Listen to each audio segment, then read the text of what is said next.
अध्याय 15। भविष्य का पहरेदार। खामोशी। वह मकबरे के गर्भ में एक जीवित धड़कती हुई चीज थी। मशाल की रोशनी में धूल के कण नाच रहे थे और 4 लोगों की सांसें हवा में अटकी हुई थीं। एक और सेना, अमात्य शूरसेन और वर्धमान के 2 सबसे क्रूर अंगरक्षक थे, जिनकी तलवारें म्यान से आधा इंच बाहर थीं, जो एक पल में खून बहाने को तैयार थे। और दूसरी ओर एक साधारण लकड़ी की कुर्सी पर बैठा वह शांत अधेड़ उम्र का अजनबी था, जिसकी उपस्थिति किसी भी सशस्त्र सेना से ज्यादा खतरनाक महसूस हो रही थी। अजनबी। अंगरक्षकों के सरदार की आवाज गूंजी, जो खामोशी को तोड़ने की एक रूखी कोशिश थी।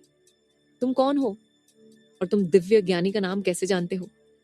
अजनबी मुस्कुराया, वही शांत तटस्थ मुस्कान जो अनिका ने परिषद के गलियारे में देखी थी। नाम, उसने धीरे से कहा, जैसे वह किसी बच्चे के सवाल का जवाब दे रहा हो। नाम तो नश्वर चीजों के लिए होते हैं, योद्धा। मैं तो बस एक पहरेदार हूं, एक विचार का, एक स्मृति का। उसने अपनी नजरें अनिका पर टिकाईं। और मैं इसे नहीं जानता, मैं इसकी प्रतिध्वनि को जानता हूं, उस आत्मा की गूंज को जो यहाँ की नहीं है। यह एक ऐसी भाषा थी जिसे सिर्फ अनिका समझ सकती थी, लेकिन इसका प्रभाव बाकी सब पर भी पड़ा। शूरसेन का हाथ, जो अपनी तलवार की मूठ पर था, एक पल के लिए रुक गया। इससे पहले कि कोई सैनिक कोई मूर्खतापूर्ण हरकत करता, अनिका ने वह किया जो वह सबसे अच्छा करती थी। उसने कहानी का नियंत्रण अपने हाथ में ले लिया। वह आगे बढ़ी, खुद को उस अजनबी और बाकी दल के बीच में रखते हुए। उसने उसे किसी दुश्मन या अजनबी की तरह नहीं, बल्कि एक पुराने खोए हुए परिचित की तरह देखा। तो ये आप हैं? अनिका ने अपनी आवाज को विस्मय और पहचान के एक सिद्ध मिश्रण में डुबोते हुए कहा। दर्शन में आपकी छवि धुंधली थी, लेकिन आपकी ऊर्जा वही है। आप ही क्षेत्रपाल हैं, इस मकबरे के, इस रहस्य के अंतिम रक्षक। उसने उस अजनबी को एक भूमिका दे दी, एक पहचान दे दी, उसे अपने ही बुने हुए नाटक का एक पात्र बना दिया। अजनबी की आंखों में एक पल के लिए एक हल्की प्रशंसा भरी चमक कौंधी। उसने इस अप्रत्याशित चाल की सराहना की। वह अनिका के खेल में शामिल हो गया। तुम मुझे देख सकते हो प्रतिध्वनि, उसने अपनी गहरी शांत आवाज में कहा। तुम्हारी दृष्टि तुम्हारी उम्र से कहीं ज्यादा परिपक्व है। वह अपनी कुर्सी से उठा। उसकी हर हरकत में एक सहज तरल प्रवाह था, जैसे वह कोई योद्धा नहीं, बल्कि कोई नर्तक हो। वह अंगरक्षकों की ओर मुड़ा। तुम्हारे स्वामी ने तुम्हें एक ज्ञानी की रक्षा के लिए भेजा है, उसने कहा, लेकिन तुम अपनी तलवारों से उसके सबसे बड़े दुश्मन को नहीं मार सकते, क्योंकि उसका सबसे बड़ा दुश्मन उसका अपना अतीत है। फिर वह शूरसेन की ओर मुड़ा।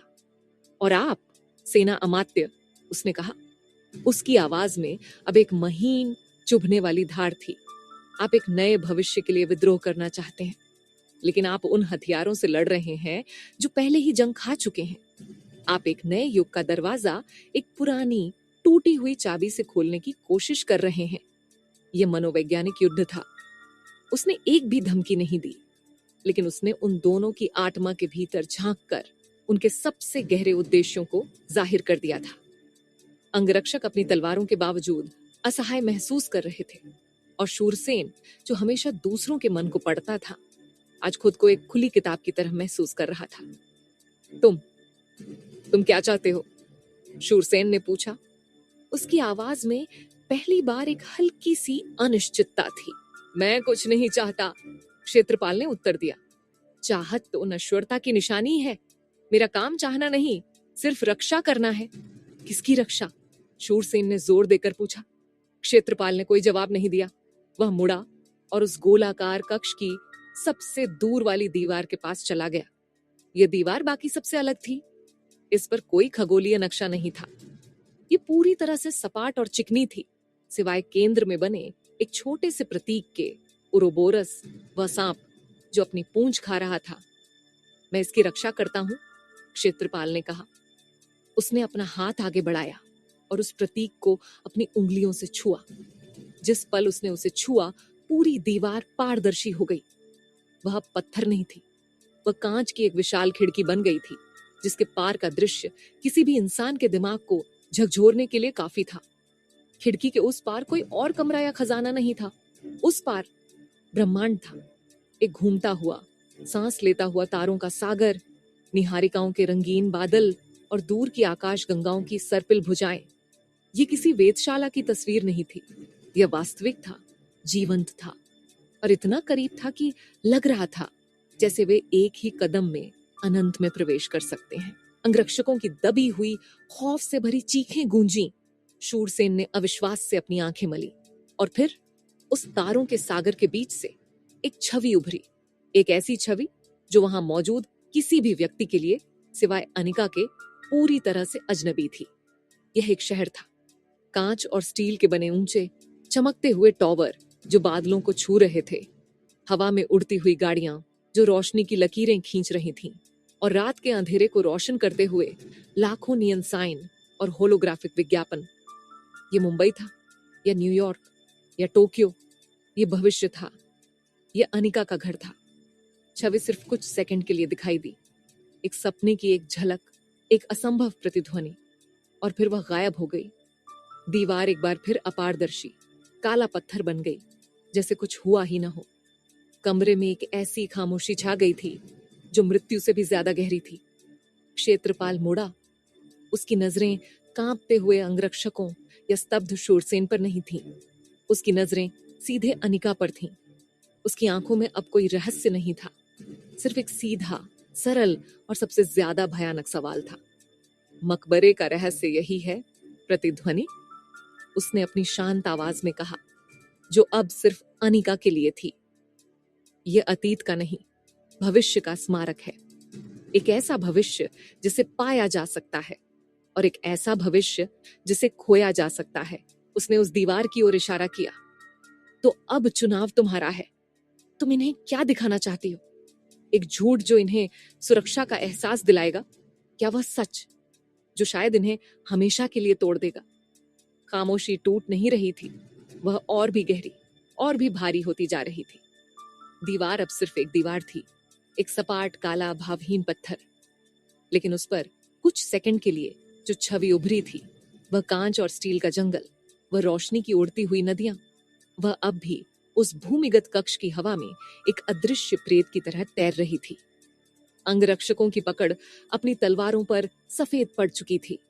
उनकी आंखों में अब सिर्फ खौफ था, एक ऐसा खौफ जो किसी दुश्मन की सेना से नहीं, बल्कि अपनी ही वास्तविकता के टूट जाने से पैदा होता है।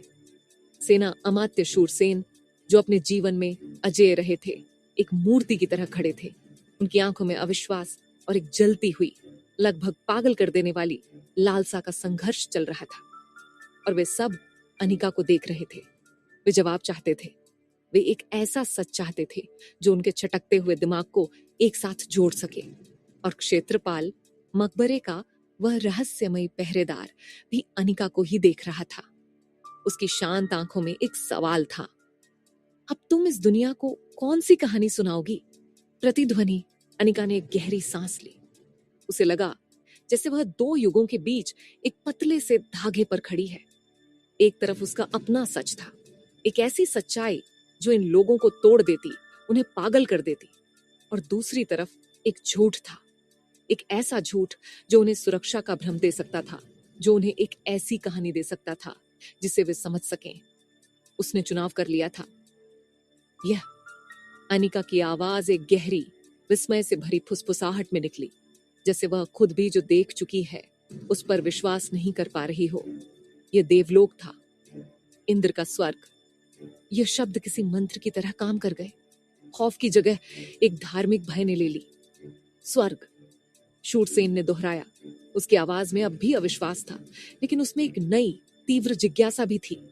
हाँ, अनिका ने अपनी आंखों को फैलाते हुए कहा, जैसे वह अब भी उस दिव्य दृश्य को देख रही हो। वह कोई शहर नहीं था, वह देवताओं का निवास था, जहां उनके रथ वायु में चलते हैं, जहां उनके महल आकाश को छूते हैं, और जहां ज्ञान की नदियां प्रकाश की तरह बहती हैं। उसने क्षेत्रपाल की ओर देखा, उसे अपनी कहानी में एक पात्र बनाते हुए। और आप इस द्वार के रक्षक हैं, एक ऐसा द्वार जो नश्वर लोक को देवलोक से जोड़ता है। क्षेत्रपाल ने इस नए किरदार को बड़ी सहजता से स्वीकार कर लिया। उसने सम्मान में अपना सिर झुकाया। सत्य को हर आंख नहीं देख सकती। प्रतिध्वनि, तुमने उन्हें उतना ही दिखाया जितना उनके नश्वर नेत्र सहन कर सकते थे। तुमने उन्हें स्वर्ग का प्रतिबिंब दिखाया, स्वयं स्वर्ग नहीं। ये एक सिद्ध पुष्टि थी जिसने अनिका के झूठ पर एक दिव्य मुहर लगा दी थी। तो अग्निवेश, शूरसेन ने कहा। उसकी आवाज में अब एक नया खतरनाक मतलब था। वह यहाँ क्या कर रहा था? क्या वह कोई देवता था? नहीं। अनिका ने अपनी आवाज को घृणा और चेतावनी के एक मिश्रण में डुबोते हुए कहा। वह देवता नहीं था, वह एक चोर था, एक ऐसा विधर्मी जिसने इस पवित्र स्थान को अपवित्र किया। उसने देवताओं के ज्ञान को चुराने की कोशिश की, उनकी शक्ति की नकल करने का प्रयास किया। ये मकबरा, ये किसी मृतक का स्मारक नहीं है, ये उसकी प्रयोगशाला थी, उसका अपराध स्थल था जहां वह स्वर्ग से चुराई हुई शक्ति के साथ प्रयोग करता था। उसने उस खाली कमरे को देखा, वह अग्नि चूर्ण, वह धातु की आत्मा वाला यंत्र, वे सब इसी दिव्य ज्ञान की टूटी फूटी अपवित्र नकलें हैं। कहानी पूरी हो चुकी थी। ये एक ऐसी कहानी थी जिसने हर सवाल का जवाब दे दिया था। इसने उस असंभव दृश्य को एक धार्मिक संदर्भ दिया। इसने अग्निवेश को एक शक्तिशाली लेकिन खतरनाक विधर्मी के रूप में स्थापित किया, और इसने अनिका को उस एकमात्र व्यक्ति के रूप में स्थापित किया जो इस दिव्य रहस्य को समझ सकती थी। अंगरक्षकों ने अपनी तलवारें म्यान में रख ली। वे अब योद्धा नहीं, बल्कि एक पवित्र स्थान पर खड़े तीर्थयात्री थे।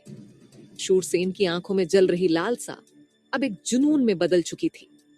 अग्निवेश अब सिर्फ एक रणनीतिक सहयोगी नहीं था, वह एक ऐसा व्यक्ति था जिसके पास देवताओं की शक्ति की चाबी थी। उसे ढूंढना अब सिर्फ विद्रोह के लिए नहीं, बल्कि अमृता के लिए आवश्यक हो गया था।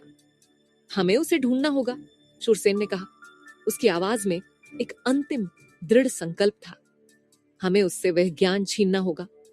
क्षेत्रपाल मुस्कुराया। तुम उसे नहीं ढूंढ सकते योद्धा, उसे सिर्फ वही ढूंढ सकता है जिसे वह स्वयं चुनता है, या जिसे नियति चुनती है। उसकी नजरें एक बार फिर अनिका पर आकर टिक गईं।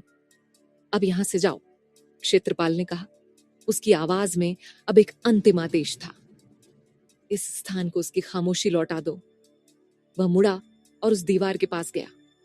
उसने फिर से ओरोबोरस के प्रतीक को छुआ और दीवार के पार के ब्रह्मांड को देखे बिना उसने कहा, द्वार अब बंद हो रहा है। वापसी की यात्रा एक मूक जुलूस की तरह थी।